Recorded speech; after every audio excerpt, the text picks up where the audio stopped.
So if you want to hide the cash on delivery option when you have more than 5 items in your cart, then in this video I will show you the exact tutorial how to do it. So let's begin. For that, I installed the advanced cash on delivery app from the Shopify app store. You can also download it. After installing the app, go here, advanced payment rules. Then create a new payment rule. Give a title like hide COD above 5 items. Then add the condition. Select the condition.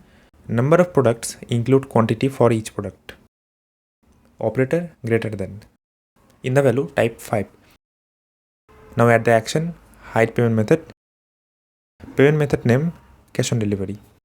After that, active the status and save this. Now if the items in the cart is above 5, then the cash on delivery option will unavailable. So let's check it on the online store. If I add 6 products in the cart,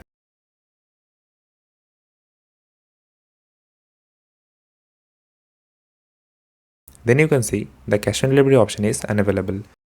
But if I add 4 products in the cart, then you can see the cash on delivery option is available.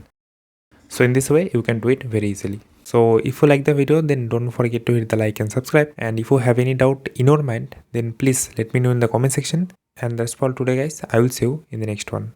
Bye.